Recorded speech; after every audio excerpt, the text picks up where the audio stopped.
So hi! Welcome and welcome back to my YouTube channel. And for today's tutorial guys, ituturo ko sa inyo kung paano nga ba magpalit ng mobile number sa Mabilis Cash. But first, kindly subscribe to my channel and don't forget the subscribe button and the bell to notify you for my new updates. And if you want to learn more, just keep on watching and let's start.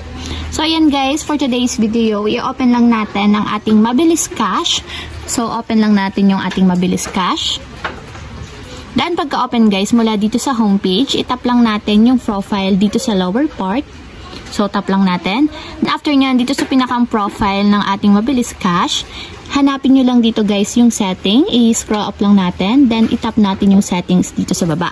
So, dito sa settings, hanapin nyo naman dito yung change phone number. Then, itap lang natin. Then, pagka-tap ng change phone number, kung makikita nyo, lalabas dito yung inyong current phone number. So, para ma-verify muna, kailangan guys, magsasend muna ng OTP code si Mabilis Cash. So, itap lang natin yung get. And then, may magsasend na OTP code dun sa ating mobile number or yung current na mobile number. So, yun yung ilalagay nating verification code dito sa blank spaces. So, lagay lang natin yung code. Then, after nyo may lagay yung OTP code, itap na natin yung next. So, ayan guys, for security purposes, so kailangan ng face recognition. So, tap natin yung next. So, ayan, dito naman isi-scan lang yung face ninyo. Ilagay nyo lang yung face ninyo dito sa scanning section. So, lagay nyo lang. Then, mag-blink kayo. So, ayan, successful verification. So, nakalagay is successful face recognition. So, ayan guys, kung makikita nyo, okay na. And dito, pwede na nating ilagay yung bagong phone number na gusto nating ipalit. So, dito, new phone number, maglagay lang tayo. Then, after yung may lagay yung new phone number, itap lang natin dito yung get para may mag-send na OTP code sa ating bagong mobile number.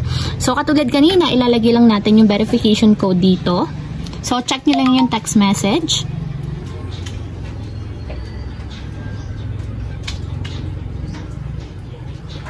And then, lagay nyo lang yung code. Then, after yung may lagay yung OTP code, tap na natin yung next. So, confirm to change. So, para daw ma-confirm, itap natin yung confirm.